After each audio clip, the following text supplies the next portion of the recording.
Good afternoon all of you.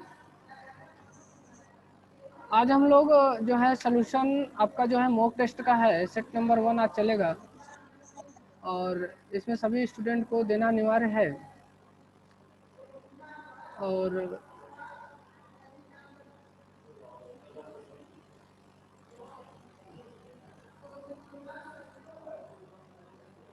एक minute,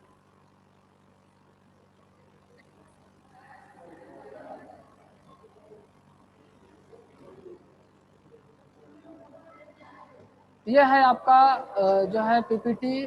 आप सभी के लोगों को जो सेंटर पंच बनाना था, missing line and missing view, lock nut and single riveted butt joint जो है बनाना था। इन सारी चीज़ों को अभी हम लोग एक एक करके देखेंगे बारी बारी से, ठीक है।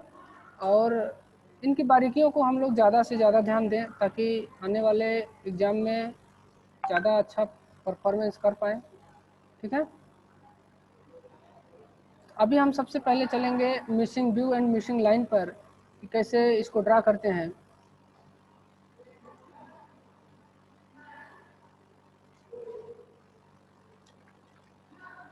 ये रहा आपका क्वेश्चन, ठीक है। और क्वेश्चन में आपको यहाँ पर दिया गया था कि missing line and missing view को निकालना है। तो ये दो ऑब्जेक्ट आपको दिया गया था, एलिवेशन और दूसरा प्लान दिया गया था। एलिवेशन आपको बताया गया, एलिवेशन का नाम क्या होता है? फ्रंट व्यू होता है। Front view. और प्लान का जो दूसरा नाम होता है वो क्या होता है? टॉप व्यू होता है। ये सभी को पता है, टॉप व्यू। बताने की उतना ज़रूरत नहीं है। अब बात आती है कि इसको हम जो मिस व्यू हो गया है या नहीं दिया गया है एक रियल तरीके से, आपको ये देखा जाता है कि आपके अंदर कितना माइंड में कैपेसिटी है कि आप उसको बना पाते हो, अपने कितना सोच सकते हो कि उस ऑब्जेक्ट को आप उसका साइड व्यू बिना देखे किसी ऑब्जेक्ट को आप बना पाओ।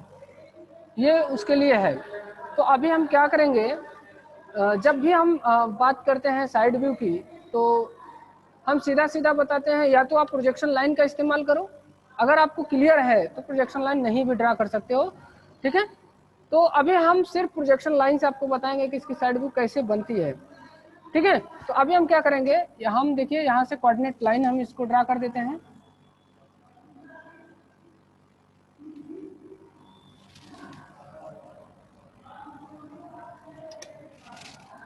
अब सभी को बताया गया है कैसे ऑब्जेक्ट को ड्रा करना है, कैसे कहाँ पे क्या करना है, सभी कुछ सारा कुछ बता दिया गया है। आप लोग को दिखाई दे रहा ना सबको? ये देखिए, ये मैंने कोऑर्डिनेट लाइन को ड्रा कर लिया। कोऑर्डिनेट लाइन ड्रा करने के बाद अब हमें ये देखना होता है, ये जो हमारा, इसको हम मानते हैं ओरिजिन पॉइंट। ओरिजिन पॉइंट से हम क्या करते हैं, यहाँ से 45 डिग्री का एंगल ले जाते हैं। क्यों ले जाते हैं? क्योंकि हमें प्रोजेक्शन लाइन ड्रा करनी होती है, इसलिए हम प्रोजेक्शन लाइन को जो है खींचने के लिए हम 45 डिग्री को यहाँ पर ड्रॉ करते हैं, एक लाइन को, ठीक है। तो हम 45 डिग्री पर हम पॉइंट कर लेते हैं। पॉइंट करने के बाद हम क्या करते हैं, इसको सीधा इसको लाइन को ड्रॉ कर देते हैं। कर दिया। करने के बाद अब हमें क्या होता है कि इसकी जितनी भी है प्रोजेक्शन लाइन हम ले जाते हैं। ये अपने आप बताता है कि कितनी इसकी चौड़ाई होगी, कितनी इसकी हाइट होगी, सारा कुछ ये प्रोजेक्शन लाइन शो करता है। हमें बहुत ज़्यादा ध्यान देने की ज़रूरत नहीं, बहुत ज़्यादा माइंड लगाने की ज़रूरत नहीं है। सिर्फ ये अपने आप इंडिकेट करता है कि हमको कहाँ पर कितना डायमेंशन चाहिए, कितना खींचना है, वो सारा कुछ बताता है प्रोजेक्शन लाइन। देखिए अभी हम इसको ड्रॉ करके दिखाते हैं आपको कैसे कितना आपको लाइन को जो है आपको ड्रा करना है। तो हम सबसे पहले क्या करेंगे, सभी की प्रोजेक्शन लाइन ले आएंगे।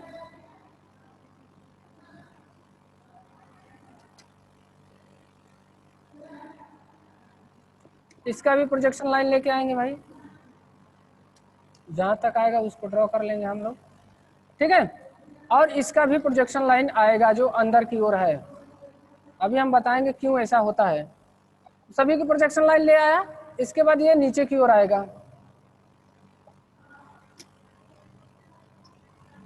ये मैं नीचे की ओर ड्रॉ कर लिया। कितना करूंगा, इसके बराबर करेंगे।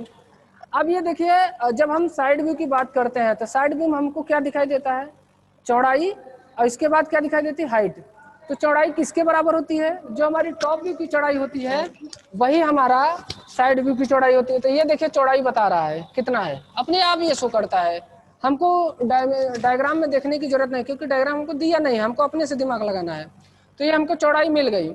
इसके बाद हाइट कितनी होगी? अब आपको पता है कि जो हमारी फ्रंट व्यू की जो हाइट होती है वही तो साइड की भी हाइट होगी, इससे ज़्यादा तो कम ज़्यादा नहीं होना चाहिए। तो आपको क्या हुआ कि दोनों चीज़ मिल गया, हाँ, हाइट भी मिल गई और चौड़ाई भी मिल गई। तो चलिए हम क्या करते हैं, इसको ड्रॉ कर लेते हैं।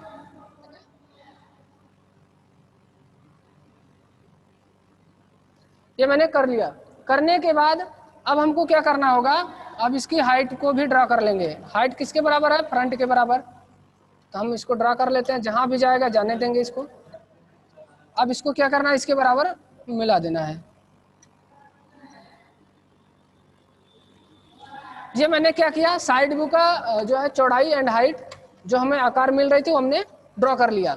ड्रॉ करने के बाद अब हम ध्यान से देखेंगे कि जब हम इस ऑब्जेक्ट को जब हम सामने से देखा था तो ये ऑब्जेक्ट में क्या है कि ये सामने से यू आकार का दिखाई दे रहा है, मगर इसमें क्या है, इतना भाग जो है स्लॉट काट दिया गया है, इतना मटेरियल जो है पार्ट निकाल दिया गया है। और जब हमने ऊपर से देखा तो ये देखिए, ये भाग दिखाई दिया, ये भाग दिखाई दिया और ये तीनों भाग दिखाई दिया। क्लियर?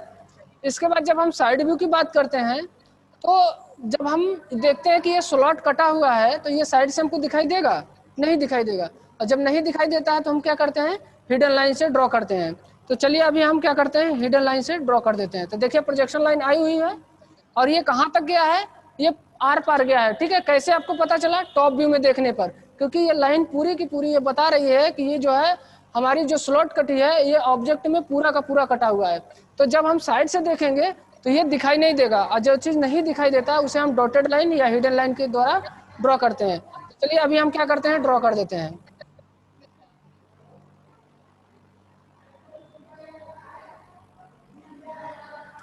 ये मैंने ड्रॉ कर दिया। ठीक है, अब इसको देख लेते हैं कि कहीं कोई पार्ट छूटा तो नहीं है, कोई लाइन छूटी तो नहीं है जिसके कारण ये गलत हो जाए। तो अब हम इसी ऑब्जेक्ट को हम बना देते हैं एक आइसोमेट्रिक ऑब्जेक्ट छोटा सा, ताकि आप अच्छे से उसको देख पाए कि ये ऑब्जेक्ट सही है या नहीं सही है। ठीक है, तो अभी हम क्या करते हैं, यहाँ पर एक ऑब्जेक्ट बना देते हैं, यहाँ पर बना देते हैं, इसके बाद आपको दिखाएंगे।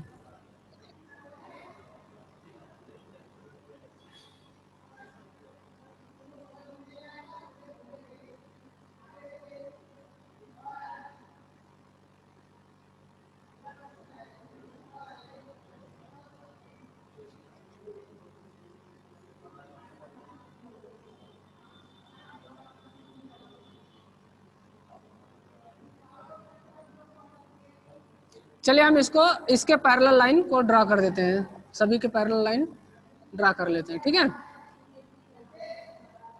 बाकी को लाइन को इरेज कर देता है। मैं फ्री हैंड इसको ड्राइंग बता रहा हूँ आपको समझाने के लिए। इसको करने के बाद ये लाइन इसके पैरेलल आएगी, देखिए ये वर्टिकल लाइन है, ये वर्टिकल लाइन आएगी और इसके बाद ये हॉरिजॉन्टल है तो ये हॉरिजॉन्टल हो जाएगी। ठीक है, तो ये आपका ऑब्जेक्ट है। ठीक है, यही ऑब्जेक्ट था आइसोमेट्रिक ऑब्जेक्ट। अब हम इस ऑब्जेक्ट को देख लेते हैं ये सही है या गलत है। जब हमने सामने से देखा, ये देखिए हमारा फ्रंट, ये हमारा साइड, ये हमारा टॉप। जब हमने फ्रंट से देखा, ठीक है, ये फ्रंट से देखा तो देखिए ये यू आकार का दिखाई दे रहा है, मगर इसमें स्लॉट आर पार कटा हुआ है। तो हमारा ये ऑब्जेक्ट सही है, इसमें कोई भी प्रकार का डाउट नहीं है कि इसमें कोई भी चीज़ छूटा हुआ होगा। तो ये क्लियर है। इसके बाद जब हम टॉप से देखते हैं तो टॉप से देखिए ये भी दिखाई दे रहा है, ये भी दिखाई देगा और ये भी दिखाई देगा। तो ये तीनों लाइनें क्या है, दिखाई दे रही थी, 1 2 3, ये तीनों हो गए क्लियर। ओके, इसके बाद जब हम साइड व्यू की बात करते हैं तो साइड से जब हम इस वस्तु को देखते हैं तो देखिए ये साइड है, तो ये देखिए कैसा दिख रहा है, एक आयताकार दिख रहा है या वर्गाकार, जो भी आप कह लीजिए। तो ये दिखाई दे रहा है। अब हम जब इस जो स्लॉट का कटा हुआ है तो क्या हमको साइड से दिखाई देगा? नहीं दिखाई देगा। और जब नहीं दिखाई देता है तो हम क्या करते हैं, उसको हिडन लाइन से ड्रॉ करते थे। देखिए यही वाली लाइन जो है हिडन लाइन से दिखाया गया यहाँ पर। ठीक है, तो अब आपका ये जो है ऑब्जेक्ट क्लियर हुआ कि कौन सी लाइन मिस थी और कौन सा ऑब्जेक्ट मिस था। तो ये दोनों आपने ड्रा कर लिया। ठीक है, और आप सभी को समझ में भी आ गया होगा, और अगर नहीं समझ में आया, कहीं डाउट है तो भी आप पूछ सकते हैं। जी बोलिए, आप लोग को कहीं डाउट है किसी चीज में? हेलो, हिडन लाइन ही हम नहीं दिखाए थे, हम 20 बाउंड किए थे। जी बोलिए। जी सर, हम हिडन लाइन ही नहीं दिखाए थे, इसी चलते मेरा गलत था। नहीं नहीं, अभी जो बताया गया वो उसमें समझ में आया या नहीं आया? समझ में आया सर। अच्छा, और बताइए, और किन्हीं को कोई डाउट? No sir. और नहीं बताइए, सर, ठीक। किन्हीं को कोई डाउट? No sir. ठीक है, अब देखिए ये जो लाइनें बढ़ी हुई है, अब आपको क्या करना है, इरेज कर देना है, ये सारी लाइनें इरेज कर देना है। यानी कि इतना बड़ा नहीं करना है कि ताकि आपको ड्राइंग भद्दा दिखे, खराब दिखे आपको।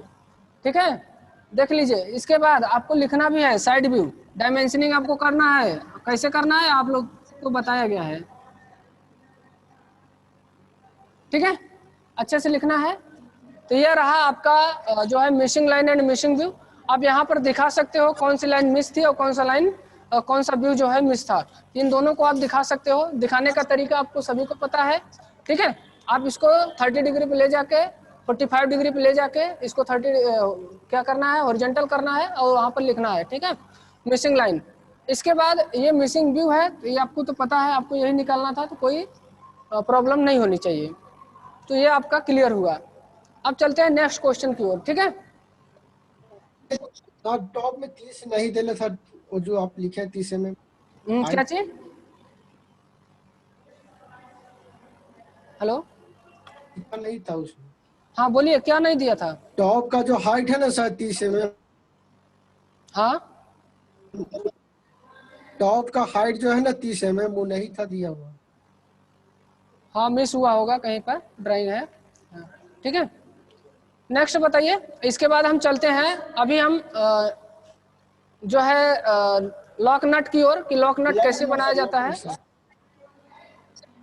ठीक है, तो अभी हम लॉक नट देख लेते हैं कि लॉक नट कैसे बनाया जाता है। फ्री हैंड ड्राइंग था तो आपको बहुत ही सिंपली बनाना था। आप सभी को जो है डायमेंशन के अकॉर्डिंग बताया गया है, और फिर भी आपको फ्री हैंड बनाना था। तो कैसे आप बनाओगे लॉक नट, उसके बारे में हम थोड़ा देख लेते हैं फटाफट। तो हम एक क्या करते हैं, अपने अनुसार आपको जो है डायमीटर लाइन ले लेते हैं। मान लेते हैं हमने डायमीटर की लाइन ले लिया 20 mm। ठीक है, 20 mm हमने ले लिया। तो ये हमारी जो होती है एक्रॉस फ्लैट जो होती है वो कितना होती है, 2D के बराबर होती है, आप सबको पता है। ठीक है, ये सभी को पता है, सारा कुछ बता दिया गया है आप लोग को। अब आपको फ्री हैंड बनाना है तो आपको अपने अनुसार डायमेंशन लेनी है। लेने के बाद आपको क्या करना है, इसको भी आपको क्लियर लाइन ड्रॉ कर देना है। इतना आपका क्लियर हो गया। इसके बाद अगर ये 2D है, अपने अनुसार आपको बनाना है, तो इसका सेंटर पॉइंट आपको ड्रॉ कर लेना है। ठीक है, पहले सेंटर पॉइंट ही ड्रॉ करके आपको चलना है। ये मैंने centre point centre line draw कर दिया। सेंटर लाइन ड्रॉ करने के बाद अब हमको क्या करना होता है कि ये जो हमारी नट की हाइट होती है ये कितनी होती है, डाया के बराबर होती है या 0.9D के बराबर होती है। तो अधिकतर हम डाया के बराबर ही लेते हैं। तो वो सब सारी क्लियर है आपको। अब आपको क्या करना है, इसका जो चेम्फरिंग होता है, जो नट की जो चेम्फरिंग होती है वो 1.5D, ठीक है, लेकर जो है चाप आपको ड्रॉ करना होता है। तो सारा कुछ फ्री हैंड है, तो अभी आपको कंपास का यूज करना है, ये नहीं हाथ का इस्तेमाल करना है। ठीक है, करने के बाद आपको क्या करना है, जो है आपको चाप काट देना है। तो चाप आप काट देंगे कंपास में भर के। ठीक है, जितना डायमेंशन आएगा आपको कर देना है। तो मैं थोड़ा फ्री हैंड बता रहा हूँ आपको हाथ से।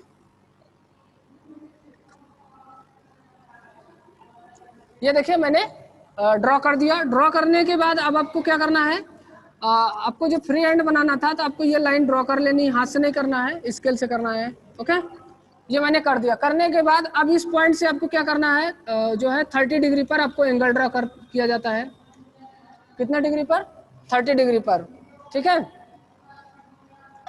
30 डिग्री पर एंगल ड्रॉ किया जाता है, राइट साइड और लेफ्ट साइड दोनों तरफ। ठीक है, ये मैंने खींच दिया। खींचने के बाद अब आपको क्या करना होगा, इसको इरेज कर देना है। बाकी जो लाइनें हैं उसको क्या करनी है, बाहर की इरेज कर देनी है। इरेज करने के बाद अब आपको क्या करना है, ये अंदर की जो लाइनें हैं इसको भी इरेज कर देनी है। ठीक है, करने के बाद आपको फ्री हैंड मिला देना है, या तो आप कंपास का भी इस्तेमाल कर सकते हो। ठीक है, ये मैंने ड्रॉ कर दिया। ठीक है, ड्रॉ करने के बाद ये लाइन अब इरेज हो जाएगी अंदर की, ये भी लाइन इरेज हो जाएगी। और इसको बहुत अच्छी तरीके से आपको फ्रेंच कर्व की सहायता से अच्छे से मिला देना है। ये तो रहा हमारा नट। और इसको थोड़ी सी ऊपर की जो लाइन है इसको और बेहतर ढंग से ड्रॉ कर देना है।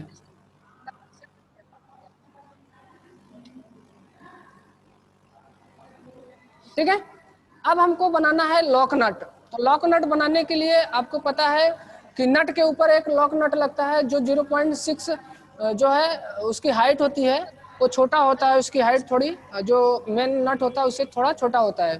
ठीक है, तो अभी हम क्या करेंगे, लॉक नट भी बनाएंगे इसी के ऊपर। सारा प्रोसेस वही करेंगे और इसकी हाइट क्या होती है, छोटी होती है, 0.6D होती है, सभी को बताया जा चुका है।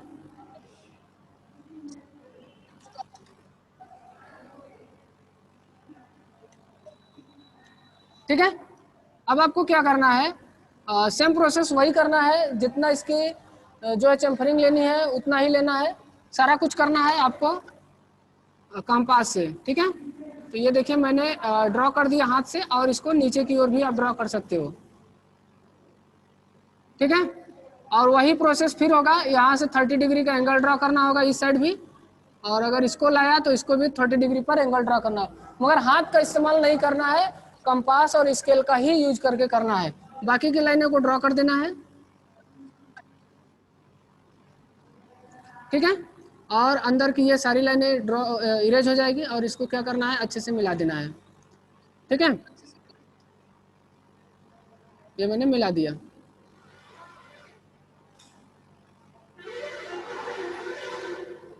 इसी प्रकार इस साइड का भी होगा।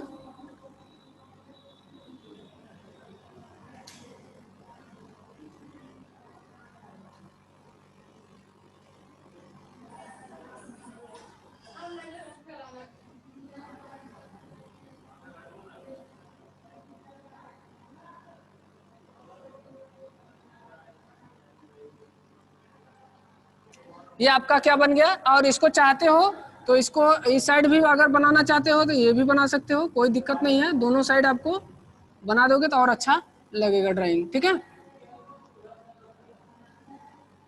मगर डायमेंशन के एक ही जो साइड है बनाएंगे तो भी चलेगा ना सर? क्या चाहिए, एक साइड ही बनाए तो चलेगा ना सर? हाँ हाँ कोई दिक्कत नहीं है।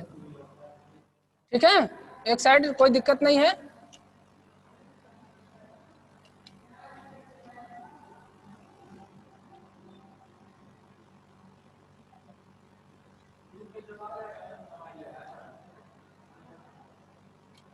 हेलो, जी बोलो।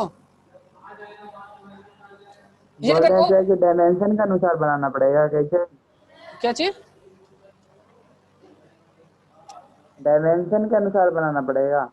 नहीं, अगर फ्री हैंड दिया है तो आपको डायमेंशन के अकॉर्डिंग नहीं बनाना है, आपको अपने अनुसार लेके चलना है ताकि ड्राइंग अच्छे से बन पाए। ठीक है, बार बार बोला जा रहा है आपको अपने अनुसार बनाना है। फ्री हैंड का मतलब ही होता है, जैसे आपने बर्नियर कैलिपर को बनाया था उसमें कोई डायमेंशन लेके तो नहीं बनाया, उसी प्रकार इसको भी बनाना है जो है नट और लॉक नट। समझ गए? तो ये सारी चीजें आपको ध्यान देनी है, कैसे आपको ड्रॉ करना है। जिस प्रकार आपने माइक्रोमीटर बर्नियर कैलिपर बनाते हैं और बिना डायमेंशन के अकॉर्डिंग, आपको भी ऐसे ही नट और लॉक नट बनाना है। अगर नट कहेगा तो ऐसे बनाना है, लॉक नट कहेगा तो इस प्रकार बनाना है। ठीक है, तो ये आपका क्लियर हो गया। अगर इसमें कोई डाउट है तो बताइए। जब फ्री हैंड कहेगा तब जी बोलिए, इसमें कोई प्रॉब्लम किसी को? नहीं सर। ठीक है, नो सर।